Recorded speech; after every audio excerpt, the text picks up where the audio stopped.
നമസ്കാരം കൂട്ടുകാരെ, എല്ലാവരും KCET എക്സാമിൻ്റെ പ്രിപ്പറേഷനിലായിരിക്കും അല്ലേ? അപ്പോൾ ഈ വരുന്ന ഏപ്രിൽ 16-നും 17-നുമാണ് KCET എക്സാം കണ്ടക്ട് ചെയ്യുന്നത്. ഫിസിക്സ്, കെമിസ്ട്രി, ബയോളജി എക്സാം മാത്രം എഴുതിയാൽ മതി. BSc നഴ്സിംഗ് നോക്കുന്ന കുട്ടികൾ. BSc നഴ്സിംഗിന് മാത്രമേ നമുക്ക് KCET വഴി മലയാളി കുട്ടികൾക്ക്, അതായത് ഔട്ട് ഓഫ് കർണാടക കുട്ടികൾക്ക് അഡ്മിഷൻ കിട്ടത്തുള്ളൂ. കർണാടകത്തിലെ ഏറ്റവും ടോപ്പ് മെഡിക്കൽ കോളേജസിൽ തന്നെ നിങ്ങൾക്ക് BSc നഴ്സിംഗ് ഗവൺമെൻറ് നിശ്ചയിച്ചിട്ടുള്ള വാർഷിക ഫീസായിട്ടുള്ള 1,40,000 രൂപയ്ക്ക് നിങ്ങൾക്ക് പഠിക്കാൻ പറ്റും. വേറെ എക്സ്ട്രാ ഡൊണേഷൻസോ കാര്യങ്ങളോ ഒന്നും ഇല്ലാതെ അലോട്ട്മെന്റ് വഴി തന്നെ നിങ്ങൾ ഉദ്ദേശിക്കുന്ന ഇപ്പോൾ Ramaiah, Vaidehi, JSS, Rajarajeshwari, Saptagiri, AJ medical college, father Muller's medical college പോലുള്ള പ്രീമിയം മെഡിക്കൽ കോളേജസിൽ നിങ്ങൾക്കും BSc നഴ്സിംഗ് പഠിക്കാൻ പറ്റും. നിങ്ങൾ നല്ല രീതിയിൽ ശ്രമിക്കുകയാണെന്നുണ്ടെങ്കിൽ, ഇത് ഒരു ബേസിക്കലി ഇത് ബയോളജിയുടെ ക്വസ്റ്റ്യൻ പേപ്പർ നമ്മളൊന്ന് അനലൈസ് ചെയ്ത് നോക്കിയപ്പോൾ എന്താ മനസ്സിലായി? നീറ്റ് ലെവലൊന്നും ഇല്ലല്ലോ? ഇല്ലല്ല, അത്ര ലെവലുള്ള ക്വസ്റ്റ്യൻസ് ഒന്നല്ല. ഒരു സാധാരണ ഒരു കുട്ടി നല്ല രീതിയിൽ കുഴപ്പമില്ലാത്ത രീതിയിൽ പഠിച്ചു വരികയാണെന്നുണ്ടെങ്കിൽ അറ്റൻഡ് ചെയ്യാൻ പറ്റുന്ന ക്വസ്റ്റ്യൻസ് മാത്രമേ ബയോളജിയിലുള്ളൂ. ഞങ്ങൾ നോക്കിയാൽ തന്നെ മനസ്സിലാവും.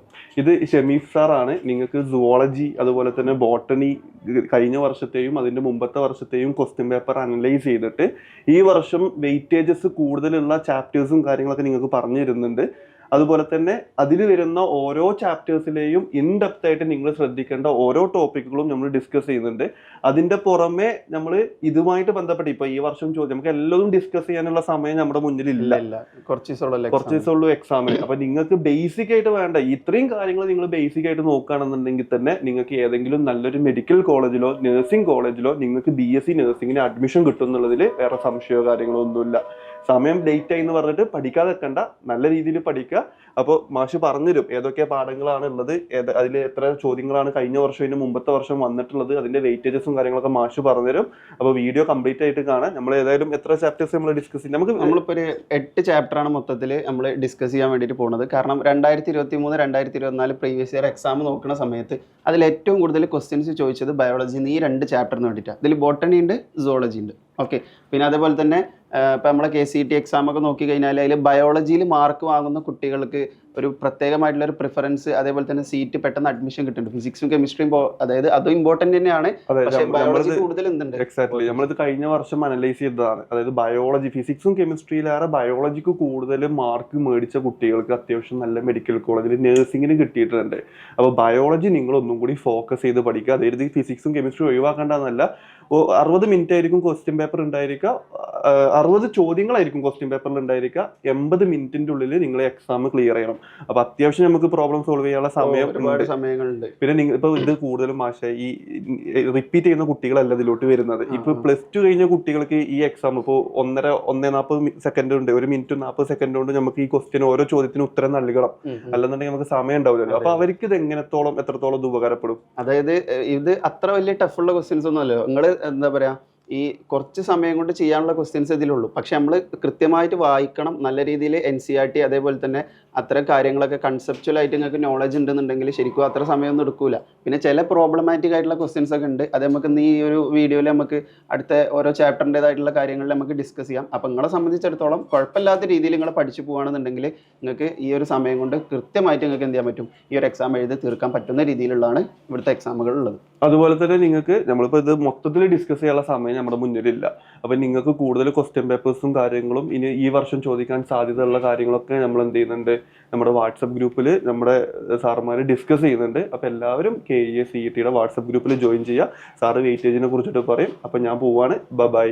ഇപ്പം നമ്മൾ കഴിഞ്ഞ കൊല്ലം അതേപോലെ തന്നെ 2024, 2023 എക്സാമുകൾ നമ്മൾ എടുത്തിട്ട് അനലൈസ് ചെയ്യുകയാണെന്നുണ്ടെങ്കിൽ അതിൽ ബോട്ടണി, സുവോളജി ഇത് രണ്ടും കൂടിയിട്ടാണല്ലോ ബയോളജി എക്സാം ഉള്ളത്. അപ്പോൾ അതിൽ നമ്മൾ നോക്കുകയാണെന്നുണ്ടെങ്കിൽ ടോട്ടൽ ഒരു 8 ചാപ്റ്ററുകളിൽ നിന്നായിട്ട് ഒരുപാട് ക്വസ്റ്റ്യൻസ് ചോദിച്ചിട്ടുണ്ട്. ഓക്കെ, ബാക്കിയുള്ളതിൽ നിന്ന് ചോദിച്ചിട്ടില്ല, ബാക്കിയുള്ളത് പഠിക്കണ്ടെന്നൊന്നല്ല അതിൻ്റെ അർത്ഥം. ഓക്കെ, അതായത് ബാക്കിയുള്ളതിൽ നിന്ന് ചോദിച്ചിട്ടുണ്ട്, പക്ഷെ ബാക്കിയുള്ളതിൽ നിന്ന് ചോദിക്കുന്ന നമ്പർ ഓഫ് ക്വസ്റ്റ്യൻസ് കുറവാണ്. അതല്ലാന്നുണ്ടെങ്കിൽ ക്വസ്റ്റ്യൻസിൻ്റെ ടഫ് ലെവൽ വളരെ കുറവാണ്. ക്വസ്റ്റ്യൻസ് സിമ്പിൾ ക്വസ്റ്റ്യൻസ് ഒക്കെ ചില ചാപ്റ്ററിൽ നിന്നൊക്കെ ചോദിക്കുന്നത്. അപ്പോൾ ഒരുവിധപ്പെട്ട എല്ലാ ചാപ്റ്ററിൽ നിന്നും ചോദിക്കുന്നുണ്ട്. അതുകൊണ്ട് ഒരു ചാപ്റ്റർ നിങ്ങൾ സ്കിപ്പ് ചെയ്യരുത്. പക്ഷേ നിങ്ങൾ കൂടുതൽ ഇമ്പോർട്ടൻസ് കൊടുക്കേണ്ട ചാപ്റ്ററുകളാണ് ഞാൻ ഇന്ന് ഈ ഒരു വീഡിയോയിൽ ഞങ്ങൾക്ക് ഡിസ്കസ് ചെയ്ത് തരാൻ പോണത്. ഓക്കെ, എത്രത്തോളം ക്വസ്റ്റ്യൻസ് ചോദിച്ചിരിക്കണം എന്നുള്ളതും, അതായത് ടോട്ടൽ നമുക്ക് 32 ചാപ്റ്ററാണുള്ളത്. ഓക്കെ, അതായത് പഴയ ഒരു സിലബസ് വെച്ചിട്ട് നിങ്ങൾ നോക്കരുത്, ഒരുപാട് സാധനങ്ങൾ ഡിലീറ്റഡ് ആണ്. നിങ്ങൾ പുതിയ NCERT ടെക്സ്റ്റ് ബുക്ക് വെച്ചിട്ടും അതേപോലെ തന്നെ പുതിയ സിലബസ് വെച്ചിട്ടും നിങ്ങൾ നോക്കുക. കാരണം പഴയ NCERT ടെക്സ്റ്റ് ബുക്കിൽ 38ഓളം ചാപ്റ്ററുകൾ ഉണ്ടായിരുന്നു, അതിലൊരു 6ഓളം ചാപ്റ്ററുകൾ ഇപ്പോൾ എന്ത് ചെയ്തിട്ടുണ്ട്, NCERT ഡിലീറ്റ് ആക്കിയിട്ടുണ്ട്. അപ്പോൾ അതുകൊണ്ട് തന്നെ 32 ചാപ്റ്ററേ നമ്മളെ മുന്നിലുള്ളൂ. അപ്പോൾ അതിലൊരു 8 ചാപ്റ്ററിന് എന്ത് ചെയ്തിട്ടുണ്ട്, ഫ്രീക്വൻ്റ് ആയിട്ട് ഒന്നിലധികം ക്വസ്റ്റ്യൻസ് ചോദിക്കാറുണ്ട്, അതല്ലാന്നുണ്ടെങ്കിൽ കുറച്ച് ടഫായിട്ടുള്ള ക്വസ്റ്റ്യൻസ് ചോദിച്ചിട്ടുണ്ട്. അപ്പോൾ അങ്ങനത്തെ ഒരു 8 ചാപ്റ്ററാണ് ഞാൻ ഇപ്പോൾ ഇതിൽ ഇൻക്ലൂഡ് ചെയ്തിട്ടുള്ളത്. ബാക്കി ചാപ്റ്ററിന് ക്വസ്റ്റ്യൻ ചോദിച്ചിട്ടില്ല എന്നല്ല, അതും നിർബന്ധമായിട്ട് പഠിക്കണം, പക്ഷേ അതിന് നമ്പർ ഓഫ് ക്വസ്റ്റ്യൻസ് കുറവാണ്. അപ്പോൾ നമുക്ക് നോക്കാം. 2024 KCET എക്സാമിന് ഞാൻ ഇവിടെ ഫസ്റ്റ് എഴുതിയിരിക്കുന്ന ചാപ്റ്റർ ബയോടെക്നോളജിയാണ്. ഓക്കെ, നിങ്ങൾക്ക് അറിയുണ്ടാവും ബോട്ടണിയിലെ ചാപ്റ്റർ ആണത് ബയോടെക്നോളജി. ബയോടെക്നോളജി 2 ചാപ്റ്റേഴ്സ് ഉണ്ട്. ബയോടെക്നോളജി പ്രിൻസിപ്പിൾസ് ആൻഡ് പ്രോസസ്സസ് ഉണ്ട്, ബയോടെക്നോളജി ആൻഡ് ഇറ്റ്സ് അപ്ലിക്കേഷൻസ് ഉണ്ട്, അഥവാ ബയോടെക്നോളജി 1 ബയോടെക്നോളജി 2 എന്നൊക്കെ പറയും. ഓക്കെ, അപ്പോൾ ഈ 2024 എക്സാമിന് നമ്മൾ നോക്കുന്ന സമയത്ത് ബയോടെക്നോളജിയിൽ നിന്നും ബയോടെക്നോളജി എന്ന് പറയുന്ന ഏരിയയിൽ നിന്ന് മാത്രമായിട്ട് 5 ക്വസ്റ്റ്യൻസാണ് ചോദിച്ചിരിക്കുന്നത്. ഓക്കെ, നിങ്ങൾ ശരിക്കും ശ്രദ്ധിക്കണം കേട്ടോ. ബയോടെക്നോളജി എന്നുള്ള ഒരു ഏരിയയിൽ നിന്ന് മാത്രം എന്ത് ചെയ്തു, 2024 5 ക്വസ്റ്റ്യൻസ് ആണ് ചോദിച്ചിട്ടുള്ളത്. ഓക്കെ, അപ്പോൾ 5 ക്വസ്റ്റ്യൻസ് ആ 2 ചാപ്റ്റർ പഠിച്ചാൽ നിങ്ങൾക്ക് കിട്ടും. ബാക്കിയുള്ള ചാപ്റ്ററിന് ചിലപ്പോൾ 1-2 ക്വസ്റ്റ്യൻസ് ഒക്കെ ചോദിക്കുള്ളൂ. ഓക്കെ, ഒരു ക്വസ്റ്റ്യനൊക്കെ മിക്കവാറും ചാപ്റ്ററിൽ നിന്ന് ചോദിച്ചിട്ടുള്ളത്, ചിലതൊന്നും ചോദിച്ചിട്ടില്ല. പക്ഷേ ബയോടെക്നോളജി എന്ന് പറയുന്നൊരു മേഖല നമ്മൾ എടുത്തു നോക്കുകയാണെന്നുണ്ടെങ്കിൽ അതിൽ നിന്ന് ടോട്ടലായിട്ട് എന്ത് ചെയ്തിട്ടുണ്ട്, 5 ക്വസ്റ്റ്യൻ ചോദിച്ചിട്ടുണ്ട്. അത് 2024 കണക്കാണ്. ഇനി 2023 കണക്ക് വെച്ച് നോക്കുന്ന സമയത്ത് അതിൽ നിന്നും 2023 എക്സാമിന് 4 ക്വസ്റ്റ്യൻസ് ചോദിച്ചിട്ടുണ്ട്. ഓക്കെ, അപ്പോൾ ബയോടെക്നോളജി എന്ന് പറയുന്ന ഒരു ഏരിയൻ്റെ ഇമ്പോർട്ടൻസ് ആണ് ഞങ്ങൾക്ക് പറഞ്ഞു തരുന്നത്. 2024 5 ക്വസ്റ്റ്യനും 2023 4 ക്വസ്റ്റ്യൻസുമാണ് എന്ത് ചെയ്തിട്ടുള്ളത്, ഈ ഒരു ചാപ്റ്ററിൽ നിന്ന് ചോദിച്ചിട്ടുള്ളത്. ഈ പ്രാവശ്യം നമ്മൾ എന്ത് ചെയ്യുന്നുണ്ട്, ബയോടെക്നോളജി എന്ന് പറയുന്ന ചാപ്റ്ററിൽ നമ്മൾ അത്രയും ഇമ്പോർട്ടൻ്റ് ആയിട്ടുള്ള ക്വസ്റ്റ്യൻസ് നമ്മൾ പ്രതീക്ഷിക്കുന്നുണ്ട്. ഓക്കെ, കാരണം ഒരു 5-6 ക്വസ്റ്റ്യൻസ് ചോദിക്കാൻ സാധ്യതയുള്ളൊരു ചാപ്റ്ററാണ്. പിന്നെ അതേപോലെ തന്നെ ഭയങ്കര ഇമ്പോർട്ടൻ്റ് ആയിട്ടുള്ളൊരു ചാപ്റ്ററും കൂടിയാണത് ബയോടെക്നോളജി. ഓക്കെ, ഇനി അടുത്തത് ഞാനിവിടെ എഴുതിയിരിക്കുന്ന ചാപ്റ്റർ പ്രിൻസിപ്പിൾസ് ഓഫ് ഇൻഹെറിറ്റൻസ് ആണ്. നിങ്ങൾ കേട്ടിട്ടുണ്ടാവും പ്രിൻസിപ്പിൾസ് ഓഫ് ഇൻഹെറിറ്റൻസ്. നമ്മളെ +2 സുവോളജിയിലെ 3ാമത്തെ ചാപ്റ്റർ ആണത് പ്രിൻസിപ്പിൾസ് ഓഫ് ഇൻഹെറിറ്റൻസ്. അപ്പോൾ ഈ പ്രിൻസിപ്പിൾസ് ഓഫ് ഇൻഹെറിറ്റൻസിൽ ഇപ്പം ഇതേപോലെ തന്നെ എന്താ പറയുക, ജെനറ്റിക്സ് 1 എന്നൊക്കെ പറയും, 3ാമത്തെ ചാപ്റ്ററാണ് ജെനറ്റിക്സ് 1. അപ്പോൾ ഈ പ്രിൻസിപ്പിൾസ് ഓഫ് ഇൻഹെറിറ്റൻസിൽ നമ്മൾ 2024 എക്സാം എടുത്തിട്ട് നോക്കുകയാണെന്നുണ്ടെങ്കിൽ അതിൽ നിന്ന് 4 ക്വസ്റ്റ്യൻസ് ചോദിച്ചിട്ടുണ്ട്. ഈ ഒരു ചാപ്റ്ററിന് മാത്രമായിട്ട്, കുറച്ച് വലിയ ചാപ്റ്ററാണ്. ഓക്കെ, അപ്പോൾ 2024 എക്സാം നോക്കുന്ന സമയത്ത് അതിൽ നിന്ന് 4 ക്വസ്റ്റ്യൻസ് എന്ത് ചെയ്തിട്ടുണ്ട്, ചോദിച്ചിട്ടുണ്ട്. ഇനി 2023 എക്സാം നോക്കുന്ന സമയത്ത് അതിൽ നിന്ന് 2023 എക്സാമിന് 5 ക്വസ്റ്റ്യൻസും ചോദിച്ചിട്ടുണ്ട്. ഓക്കെ, 2024 4 ക്വസ്റ്റ്യൻസും 2023 5 ക്വസ്റ്റ്യൻസും എന്ത് ചെയ്തിട്ടുണ്ട്, ഈ ഒരു ചാപ്റ്ററിൽ നിന്ന് ചോദിച്ചിട്ടുണ്ട്. അപ്പോൾ അത്രയും അതേപോലെ തന്നെ വെയിറ്റേജ് ഉള്ള വേറൊരു ചാപ്റ്ററാണ് ബയോടെക്നോളജി എന്ന് പറയുന്ന സമയത്ത്. ഇവിടെ 2 ചാപ്റ്റർ ഉണ്ട്, ബയോടെക്നോളജി പ്രിൻസിപ്പിൾസ് ആൻഡ് പ്രോസസ്സസ് ഉണ്ട്, ബയോടെക്നോളജി ആൻഡ് ഇറ്റ്സ് അപ്ലിക്കേഷൻസ് ഉണ്ട്. പക്ഷേ നിങ്ങൾക്ക് അറിയണ്ടോ ബയോടെക്നോളജി ആൻഡ് ഇറ്റ്സ് അപ്ലിക്കേഷൻസ് ഒക്കെ ചെറിയ ചാപ്റ്ററാണ്. ഓക്കെ, സിമ്പിൾ ചാപ്റ്റർ, പക്ഷേ അത് കൊടുക്കുന്ന കൺസെപ്റ്റ് ഭയങ്കര വലുതാണ്. പക്ഷേ പ്രിൻസിപ്പിൾസ് ഓഫ് ഇൻഹെറിറ്റൻസ് കുറച്ച് വലിയ ചാപ്റ്ററാണ്.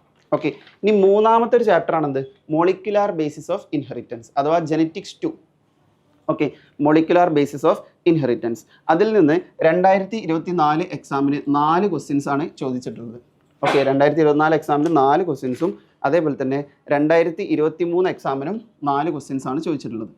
ഓക്കെ, അപ്പോൾ 2 എക്സാമിനും 2024 2023 കഴിഞ്ഞ 2 വർഷത്തെ ക്വസ്റ്റ്യൻ പേപ്പർ നമ്മൾ അനലൈസ് ചെയ്യുന്ന സമയത്ത് ഈ ഒരു ചാപ്റ്ററിൽ 4 ക്വസ്റ്റ്യൻസ് വീതം എന്ത് ചെയ്തിട്ടുണ്ട്, ചോദിച്ചിട്ടുണ്ട്. അതായത് ഈ ഒരു ചാപ്റ്ററൊക്കെ പഠിച്ചു കഴിഞ്ഞാൽ എന്താണ് നിങ്ങൾക്ക് അതുകൊണ്ട് ഭയങ്കര മെച്ചാണ്. 60ൽ 4 ക്വസ്റ്റ്യൻസ് ഒക്കെയാണ്.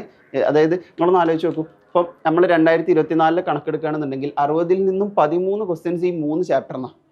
ഓക്കെ, ഈ 3 ചാപ്റ്ററിൽ നിന്ന് മാത്രമാണ് 60ൽ നിന്ന് എന്ത് ചെയ്യുന്നത്, 13 ക്വസ്റ്റ്യൻസ് ചോദിച്ചിട്ടുള്ളത്. ഓക്കെ, അപ്പോൾ ഈ ഒരു ചാപ്റ്ററുകളുടെ ഇമ്പോർട്ടൻസ് ആണ് ഞങ്ങൾക്ക് പറഞ്ഞു തരുന്നത്. ഇനി നമ്മൾ അടുത്തൊരു ചാപ്റ്റർ ഞാൻ പറയുകയാണ് എവല്യൂഷൻ. ഓക്കെ, എവല്യൂഷൻ എന്ന് പറയുന്ന ചാപ്റ്റർ സുവോളജി +2 സുവോളജി തന്നെ വേറൊരു ചാപ്റ്ററാണ്. ഓക്കെ, എവല്യൂഷനിൽ 2024 എക്സാമിന് 3 ക്വസ്റ്റ്യൻസ് ആണ് ചോദിച്ചിട്ടുള്ളത്. ഓക്കെ, 3 ക്വസ്റ്റ്യൻസ് ആണ് എവല്യൂഷൻ എന്ന് പറയുന്ന ചാപ്റ്ററിൽ നിന്ന് ചോദിച്ചിട്ടുള്ളത്. അതേപോലെ തന്നെ 2023 എക്സാമിന് നമ്മൾ നോക്കുന്ന സമയത്ത് 2 ക്വസ്റ്റ്യൻസും എന്ത് ചെയ്തിട്ടുണ്ട്, ചോദിച്ചിട്ടുണ്ട്. ഓക്കെ, എവല്യൂഷൻ എന്ന് പറയുന്ന ചാപ്റ്ററിൽ നിന്ന് 3 ക്വസ്റ്റ്യൻസ് 2024 2023 നിന്ന് 2 ക്വസ്റ്റ്യൻസും ചോദിച്ചിട്ടുണ്ട്. പിന്നെ അതിനുശേഷം വേറൊരു ചാപ്റ്ററാണ് human reproduction. Okay, human reproduction എന്ന് പറയുന്ന ചാപ്റ്ററിൽ നിന്ന് 2024 നമ്മൾ നോക്കുന്ന സമയത്ത് 3 ക്വസ്റ്റ്യൻസ് എന്ത് ചെയ്തിട്ടുണ്ട്, ചോദിച്ചിട്ടുണ്ട്. ഓക്കെ, അതേപോലെ തന്നെ 2023 നോക്കുന്ന സമയത്ത് 4 ക്വസ്റ്റ്യൻസും എന്ത് ചെയ്തിട്ടുണ്ട്, ചോദിച്ചിട്ടുണ്ട്. ഓക്കെ, ഹ്യൂമൻ റീപ്രൊഡക്ഷൻ എന്ന് പറയുന്ന ചാപ്റ്റർ. ഓക്കെ, 2024 3 ക്വസ്റ്റ്യൻസും 2023 4 ക്വസ്റ്റ്യൻസും എന്ത് ചെയ്തിട്ടുണ്ട്, ചോദിച്ചിട്ടുണ്ട്. പിന്നെ അതിനുശേഷം വേറൊരു ചാപ്റ്ററാണ് റീപ്രൊഡക്റ്റീവ് ഹെൽത്ത്. ഹ്യൂമൻ റീപ്രൊഡക്ഷൻ്റെ നേരെ കണ്ടിന്യൂഷൻ ആയിട്ട് വരുന്ന ഒരു ചാപ്റ്ററാണ് റീപ്രൊഡക്റ്റീവ് ഹെൽത്ത്. അപ്പോൾ ഈ റീപ്രൊഡക്റ്റീവ് ഹെൽത്ത് നമ്മൾ നോക്കുന്ന സമയത്ത് അതിൽ നിന്ന് 2024 2 ക്വസ്റ്റ്യൻസും അതേപോലെ തന്നെ 2023 3 ക്വസ്റ്റ്യൻസും ചോദിച്ചിട്ടുണ്ട്. ഓക്കെ, നിങ്ങൾ നോക്കൂ, അതായത് ചെറിയൊരു ചാപ്റ്റർ റീപ്രൊഡക്റ്റീവ് ഹെൽത്ത്. അപ്പോൾ അതൊക്കെ പഠിച്ചു കഴിഞ്ഞാൽ 2 or 3 ക്വസ്റ്റ്യൻസ് ആണ് നിങ്ങൾക്ക് എന്ത് ചെയ്യുന്നത് കിട്ടാൻ പോകുന്നത്. ഓക്കെ, പിന്നെ അടുത്തൊരു ചാപ്റ്റർ നമ്മൾ കൊടുത്തിട്ടുള്ളത് ബോഡി ഫ്ലൂയിഡ്സ് ആൻഡ് സർക്കുലേഷൻ എന്ന് പറയുന്ന ചാപ്റ്ററാണ്. ഓക്കെ, ബോഡി ഫ്ലൂയിഡ്സ് ആൻഡ് സർക്കുലേഷനിൽ 2024 2 ക്വസ്റ്റ്യൻസും 2023 3 ക്വസ്റ്റ്യൻസും എന്ത് ചെയ്തിട്ടുണ്ട് ചോദിച്ചിട്ടുണ്ട്. ബോഡി ഫ്ലൂയിഡ്സ് +1 ഒരു ചാപ്റ്ററാണ്. Okay, body fluids and circulation എന്ന് പറയുന്ന ചാപ്റ്റർ. പിന്നെ അതേപോലെ തന്നെ ഇതിലും ചോദിച്ച ചില ക്വസ്റ്റ്യൻസ് ചിലപ്പോൾ നിങ്ങൾക്ക് ചില ആൾക്കാർക്കെങ്കിലും കൺഫ്യൂഷൻ ഉണ്ടാക്കുന്ന ഒരു സംഭവമാണ്. ഓക്കെ, അപ്പോൾ അതോടുകൂടി കൂടിയിട്ടാണ് ഞാൻ ഈ ഒരു ചാപ്റ്റർ ഇൻക്ലൂഡ് ചെയ്തത്. ഓക്കെ, ബാക്കിയുള്ള നിന്നൊക്കെ സിമ്പിൾ ക്വസ്റ്റ്യൻ ചോദിക്കുന്ന സമയത്ത് ബോഡി ഫ്ലൂയിഡ്സ് എന്ന് ചോദിച്ചൊരു ക്വസ്റ്റ്യൻ ചിലപ്പോൾ നിങ്ങൾക്ക് ഭയങ്കരമായിട്ട് കൺഫ്യൂഷൻസ് ഉണ്ടാക്കും. ഓക്കെ, പിന്നെ അതിനുശേഷം 8ാമതായിട്ട് ഞാൻ ഇൻക്ലൂഡ് ചെയ്തിട്ടുള്ളത് മൈക്രോബ്സ് എന്ന് പറയുന്ന ചാപ്റ്ററാണ്. Microbes in human welfare. Okay, അപ്പോൾ ഈ മൈക്രോബ്സ് നിങ്ങൾക്ക് അറിയുണ്ടാവും. അതേപോലെ തന്നെ വേറൊരു ചെറിയ ചാപ്റ്ററാണ് എന്ത് മൈക്രോബ്സ് ഇൻ ഹ്യൂമൻ വെൽഫെയർ. അപ്പോൾ നമ്മൾ 2024 പേപ്പർ അനലൈസ് ചെയ്യുന്ന സമയത്ത് മൈക്രോബ്സിൽ നിന്നും 2 ക്വസ്റ്റ്യൻസ് ചോദിച്ചിട്ടുണ്ട് 2024. അതേപോലെ തന്നെ 2023 എന്ത് ചെയ്തിട്ടുണ്ട് 2 ക്വസ്റ്റ്യൻസ് ചോദിച്ചിട്ടുണ്ട്. ഓക്കെ, അപ്പോൾ മൈക്രോബ്സ് എന്ന് പറഞ്ഞാൽ ചെറിയൊരു ചാപ്റ്ററാണ്. ഓക്കെ, അപ്പോൾ അതേപോലെ തന്നെയുള്ള ഇനിയും ഒരുപാട് ചാപ്റ്റേഴ്സ് ഉണ്ട്. ചിലപ്പോഴൊക്കെ ചിലതിന്ന് 2 ക്വസ്റ്റ്യൻസോ അല്ലെങ്കിൽ 1 ക്വസ്റ്റ്യൻസോ ചിലതിന്ന് ചോദിച്ചിട്ട് പോലും ഇല്ല എന്ന് വെച്ചിട്ട് പഠിക്കേണ്ടെന്നല്ല, ചിലപ്പോൾ ഇപ്രാവശ്യം ചോദിച്ചേക്കാം. പക്ഷേ ഇക്കൊല്ലം നമ്മൾ പ്രതീക്ഷിക്കുന്നത് ഈ ഒരു ചാപ്റ്ററുകളിൽ നിന്നാണ് എന്ത് ചെയ്യാനുള്ളത് കൂടുതൽ ക്വസ്റ്റ്യൻസ് ചോദിക്കാനുള്ളൊരു സാധ്യത. അപ്പോൾ നിങ്ങൾ ഈ ഒരു ഇതിലേക്ക് നിങ്ങൾ നോക്കൂ. ഇതൊക്കെ 2024 കണക്കുകളാണ് ഞാൻ എഴുതിയത്. ഫസ്റ്റ് എഴുതിയതൊക്കെ, രണ്ടാമത് എഴുതിയതൊക്കെ 2023 കണക്കുകളാണ്. അപ്പോൾ ടോട്ടൽ നമുക്ക് 60 ക്വസ്റ്റ്യൻ ഉള്ളത്. നിങ്ങൾ നോക്കൂ, ഈ ഒരു 8 ചാപ്റ്റർ ഇതാ 5, 9, 13, 16, 19, 21, 23, 25 നോക്കി നിങ്ങൾ 60 ക്വസ്റ്റ്യൻസിൽ 25 ക്വസ്റ്റ്യൻസ് ചോദിച്ചിട്ടുള്ളത് 2024 ഈ 8 ചാപ്റ്ററുകളിൽ നിന്നാണ്. ഓക്കെ, ബാക്കി 35 ക്വസ്റ്റ്യൻസ് ആണ് എന്ത് ചെയ്തിട്ടുള്ളത് മറ്റു 24 ചാപ്റ്ററിൽ നിന്ന് ചോദിച്ചിട്ടുള്ളത്. ടോട്ടൽ നമുക്ക് 32 ചാപ്റ്ററാണ്. ഓക്കെ, ആ 32 ചാപ്റ്ററുകളിൽ 8 ചാപ്റ്ററിൽ നിന്ന് 25 ക്വസ്റ്റ്യനാണ് നമുക്ക് കിട്ടുക. ഓക്കെ, ബാക്കി നിങ്ങളൊന്ന് ആലോചിച്ച് നോക്കൂ, ബാക്കി 24 ചാപ്റ്ററിൽ നിന്നാണ് ബാക്കി 35 ക്വസ്റ്റ്യൻസ് ചോദിച്ചിട്ടുള്ളത്. ഓക്കെ, അപ്പോൾ അതിൻ്റേതായിട്ടുള്ള ഒരു വ്യത്യാസങ്ങൾ ഈ ഒരു ചാപ്റ്ററുകൾക്ക് കാണാൻ പറ്റും. ഓക്കെ, പിന്നെ അതേപോലെ തന്നെ 2023 കണക്ക് നിങ്ങൾ നോക്കൂ, 4, 9, 13, 15, 19, 22, 25, 27. ഓക്കെ, 2023 ഈ ഒരു 8 ചാപ്റ്ററിൽ നിന്ന് 27 ക്വസ്റ്റ്യൻസാണ് ചോദിച്ചിട്ടുള്ളത്. ഓക്കെ, 27 ക്വസ്റ്റ്യൻസ് ആണ് ഈ ഒരു 8 ചാപ്റ്ററിൽ നിന്ന്. ബാക്കി 33 ക്വസ്റ്റ്യൻസ് ആണ് ബാക്കി 24 ചാപ്റ്ററിൽ നിന്ന് ചോദിച്ചിട്ടുള്ളത്. അപ്പോൾ അത്രയും നമുക്ക് മനസ്സിലാക്കാൻ പറ്റുന്നുണ്ടാവും, നിങ്ങൾക്ക് ഇപ്പോൾ ഏകദേശം ഒരു ക്ലിയർ ആയിട്ടുണ്ടാവും ഈ ഒരു ചാപ്റ്ററുകളുടെ ഇമ്പോർട്ടൻസ് എത്രത്തോളം ഉണ്ട് എന്നുള്ളത്. ഓക്കെ, അപ്പോൾ അത്രത്തോളം ഇമ്പോർട്ടൻ്റ് ആയിട്ടുള്ള കുറച്ച് ചാപ്റ്ററുകളാണ് ഞാനിപ്പോൾ ഈ ഒരു വീഡിയോയിലൂടെ നിങ്ങൾക്ക് വേണ്ടിയിട്ട് കൺവേ ചെയ്തത്. അപ്പോൾ എല്ലാ ചാപ്റ്ററുകളും നമ്മൾ വൃത്തിക്ക് പഠിക്കണം, എല്ലാ ചാപ്റ്ററിനും ഇമ്പോർട്ടൻസ് കൊടുക്കണം. പക്ഷേ അതിൽ കൂടുതൽ ഇമ്പോർട്ടൻസ് കൊടുക്കേണ്ട ഈ ചാപ്റ്ററുകളാണ് ഞാനിപ്പോൾ ഈ ഒരു വീഡിയോയിലൂടെ നിങ്ങൾക്ക് വേണ്ടിയിട്ട് അനലൈസ് ചെയ്തു തന്നിട്ടുള്ളത്. ഓക്കെ.